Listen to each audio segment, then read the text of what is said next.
শিক্ষার্থী জোট এখানে আমরা গতকালকে প্রার্থিতা ফর্ম উত্তোলন করেছিলাম। প্রার্থিতা ফর্ম উত্তোলন এবং আজকে প্রার্থিতা ফর্ম জমা দেওয়ার জন্য আমরা এসেছি। আমরা জমা দিয়েছি অলরেডি। আপনারা দেখেছেন আলহামদুলিল্লাহ। এখন পর্যন্ত শিক্ষার্থীদের যে কম্পিটিটিভ জায়গা, যে ডাকসু যে উদ্দেশ্য করা, যে শিক্ষার্থীরা কম্পিটিশন করবে এবং শিক্ষার্থীরা তাদের রায় দিবে, সেই জায়গাটি হচ্ছিল। কিন্তু দুঃখজনক ভাবে আমরা গতকালকে থেকে বেশ কিছু ঘটনা লক্ষ্য করেছি। তার মধ্যে একটি দেখেছি, বিশ্ববিদ্যালয় প্রশাসন হঠাৎ করে মনোনয়ন ফর্ম উত্তোলন করার জন্য একদিন বাড়ালো। এটি সুস্পষ্ট নির্দিষ্ট একটি দলের নির্দিষ্ট একটি দলের কাছে তাদের পক্ষপাত দুষ্ট আচরণ। আমাদের কাছে মনে হয়েছে বিশ্ববিদ্যালয় প্রশাসনের এইটুকু সক্ষমতা থাকা দরকার ছিল, তারা যে ডেট ঘোষণা করবেন সেই ডেটের মধ্যে শিক্ষার্থীরা যা আসবেন ডেট মেনটেন করে তাদেরকে নিশ্চয়ই সেই শিক্ষার্থীদের যে রায় সেটুকু দিবেন। কোনো ধরনের পূর্ব পর্যালোচনা ছাড়া, কোনো ধরনের ডিসকাশন ছাড়া সরাসরি একদিন বাড়ায় দেওয়া এবং বাকিরা জমা দেওয়ার পর হঠাৎ করে ঘোষণা দেওয়া, এটি নিঃসন্দেহে বাকিদের পলিসি মেকিং এবং বাকিদের সিদ্ধান্ত গ্রহণের পরে নির্দিষ্ট একটি পক্ষকে সিদ্ধান্ত গ্রহণের সামগ্রিক সুবিধা দেওয়া এবং পলিসি মেকিং এর বিশেষ সুবিধা দেওয়ার নামান্তর। এটা খুবই দুঃখজনক। এবং আমরা দেখেছি বিশ্ববিদ্যালয়ের সামগ্রিক প্রশাসনে বিশ্ববিদ্যালয়ের প্রক্টর থেকে শুরু করে নানান পর্যায়ে নানান প্রভোস্ট এবং বিভিন্ন কমিটিতে নির্দিষ্ট একটি দলের পক্ষপাত দুষ্ট আচরণ লক্ষ্য করেছি। এটি আমরা শিক্ষকদের কাছ থেকে নিশ্চয় 24 পরবর্তী সময়টাতে শিক্ষকদের কাছ থেকে আমরা এমন একটা রেসপন্স চাই যে রেসপন্স সকল শিক্ষার্থীর জন্য সমান, কোনো পক্ষপাত দুষ্ট হবে না। আমরা আগামীতে পুরো ডাকসু নির্বাচনে আমরা এরকম শঙ্কিত হতে চাই না।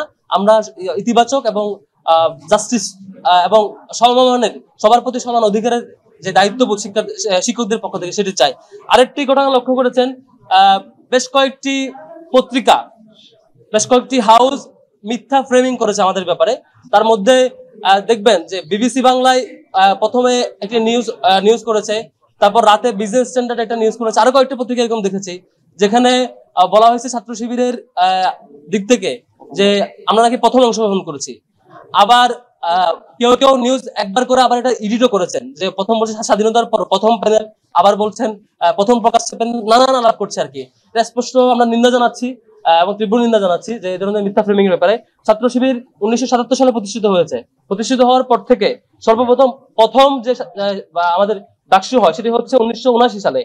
সেখানে তাহের কাদের পরিষদ, যেটির ডকুমেন্টেশন, পেপার কাটিং, ছবি, মিছিলের ছবি, প্রচারণার ছবি সবকিছু এখন আপনারা অনলাইনে পাবেন। এবং সেই সময় ছাত্র শিবিরের প্রথম যে অংশগ্রহণ 77 এর প্রতিষ্ঠার পরে 79-এ সেখানেও ছাত্র শিবিরের হল এবং সেন্ট্রাল পর্যায়ে বিভিন্ন জায়গায় প্রার্থীরা জয়ী হয়েছে, বিভিন্ন জায়গায় সেকেন্ড হয়েছে। এরকম সুস্পষ্ট ডকুমেন্ট থাকা সত্ত্বেও তারপর ইলেকশন হয়েছে 80 সালে, সেখানে ছাত্র শিবিরের প্যানেল ছিল। 82 সালে সেখানে ছাত্র শিবিরের প্যানেল ছিল। এনাম কাদের পরিষদ, যেখানে ছাত্র শিবিরের মিছিলে বিরোধীরা আক্রমণও করেছিল, সেই ঘটনার ফুটেজ, ছবি এবং ফটো, পেপার কাটিং এখনো পাবেন।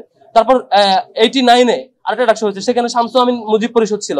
90-তে আমিন মুজিব হেলাল পরিষদ ছিল। এই যে প্রত্যেকটাতে ছাত্র শিবিরের অংশগ্রহণ ছিল। শুধুমাত্র 19 সালের আগে 2014 সাল এবং পরবর্তীতে এবং 18 সালে যে আওয়ামী লীগ যে পরিমাণ মানে ভুয়া নির্বাচন এবং একপাক্ষিক ভাবে ক্ষমতায় আসছে, ছাত্র শিবির আমরা কোনোভাবে তাদেরকে ক্ষমতার বৈধতা দিয়ে নাই। এদিক থেকে ফ্যাসিবাদী সামগ্রিক কাঠামো এবং তাদের নিয়ন্ত্রণের জায়গা থেকে আমরা সে সময় প্যানেল দিতে পারি নাই বা দিই নাই। এটা ছাড়া এর আগে আমাদের এখন পর্যন্ত 7বার ডাকসু হয়েছে, মানে 25 সাল সহ ধরলে 7বার ডাকসু, তার আগে 6বার হয়েছে। 6বারের 5বারেই ছাত্র শিবির তার অংশগ্রহণ এবং তার রেসপন্স সবকিছু দেখিয়েছে। তারপরও বেশ কিছু মেগা পত্রিকা, বেশ কিছু হাউস থেকে এভাবে ফ্রেমিং করা, এটা খুবই দুঃখজনক। ছাত্র শিবিরের ব্যাপারে আমাদের হাউসগুলোর কাছ থেকে সঠিক তথ্য প্রচার এবং সঠিক তথ্য প্রচার করবেন বলে আশা করছি। এবং কোনো বিষয় যদি জানার থাকে আমরা অনলাইন এবং আমাদের সোর্স থেকে জেনে নেওয়াটা ইতিবাচক মনে করছি। আমরা আজকে প্রার্থিতা ফর্ম জমা দিয়েছি। আশা করি প্রার্থিতা চূড়ান্তকরণের মধ্য দিয়ে আমরা এবং আজকে থেকে শিক্ষার্থীদের কাছাকাছি এবং শিক্ষার্থীদের যে রেসপন্স, শিক্ষার্থীরা যে রায় দিবে সেই রায়ের মাধ্যমে আমরা ইনশাআল্লাহ সঠিক প্রতিফলন দেখতে পাবো। এবং ছাত্র শিবির দীর্ঘদিন যে আমাদের যাত্রা এবং আমাদের এখানে অন্যান্য যে স্টেক হোল্ডাররা আছে, প্রত্যেকটা স্টেক হোল্ডারের সমন্বিত এই জোট, যে আমাদের ঐক্যবদ্ধ শিক্ষার্থী জোট, এই জোটে অন্যান্য স্টেক হোল্ডার যারা প্রত্যেকে যার যার জায়গা থেকে শিক্ষার্থীর জন্য কাজ করেছেন। প্রত্যেকটা শিক্ষার্থী তার জীবন বাজি রেখে, তার নানা চ্যালেঞ্জ উপেক্ষা করে এটাকে মানে নানা চ্যালেঞ্জকে ফেস করে তার সংগ্রাম জারি রেখেছে। আশা করি প্রত্যেকটা প্রার্থী, আমাদের প্রত্যেকজন প্রার্থী তার সেই প্রতিফলন শিক্ষার্থীদের রায়ের মধ্য দিয়ে আমাদের এই ঐক্যবদ্ধ শিক্ষার্থী জোট ইনশাল্লাহ এই ডাকসু ইলেকশনে সেটি পাবে। আপনারা জানেন ঐক্যবদ্ধ শিক্ষার্থী জোট এর পক্ষ থেকে গতকাল আমরা মনোনয়নপত্র সংগ্রহ করেছিলাম এবং আজকে আমাদের জোটের সকল সদস্যরা আমাদের মনোনয়নপত্র জমা দিয়েছি। তো আমরা শুরু থেকে বলছিলাম এই ডাকসু নির্বাচনে আমরা একটা ইনক্লুসিভ প্যানেল করতে চাই এবং আমাদের প্যানেল গতকালকে ঘোষণা করার পরে ঢাকা বিশ্ববিদ্যালয় সহ বাংলাদেশের সবাই সারা দেশব্যাপী স্বতঃস্ফূর্ত আমরা রেসপন্স দেখতে পেয়েছি এবং বিশেষ করে বিশ্ববিদ্যালয়ের শিক্ষার্থীরা আমাদেরকে বিভিন্ন ধরনের পরামর্শ দিচ্ছে। তাদের যে দাবি দেওয়া, তাদের যে প্রত্যাশা, তাদের যে আকাঙ্ক্ষা, সে আকাঙ্ক্ষার কথাগুলো আমরা শুনছি।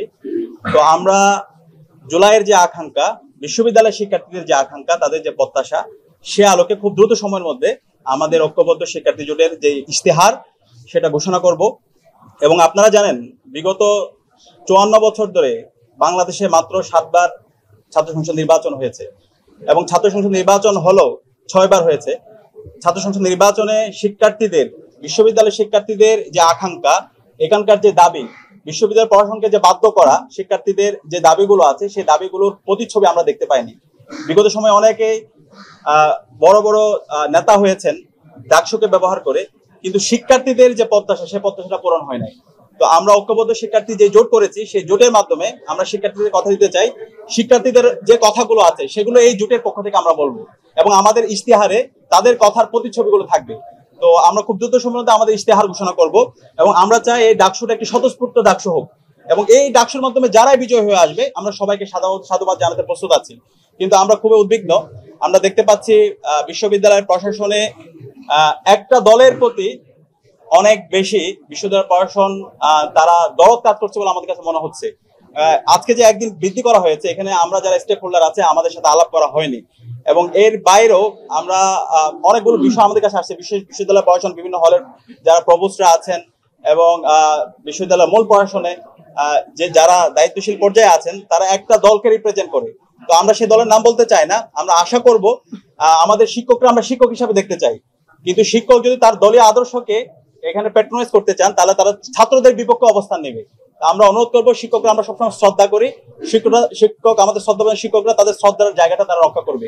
এখানে যত অংশীজন আছে, যারাই দাঁড়াচ্ছে, সবার জন্য লেভেল প্লেইং ফিল্ড এনশিওর করা, এটা হচ্ছে ওনাদের অন্যতম দায়িত্ব এবং আমরা আশা করছি আমাদের শিক্ষকরা সে জায়গায় দায়িত্বশীল আচরণ করবে।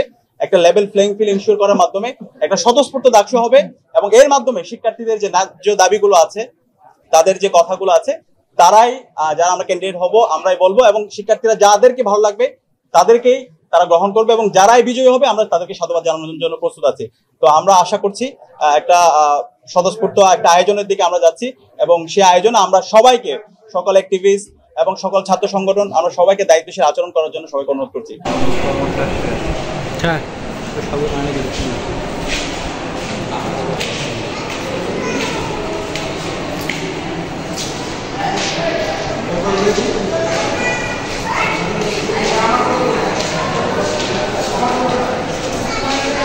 David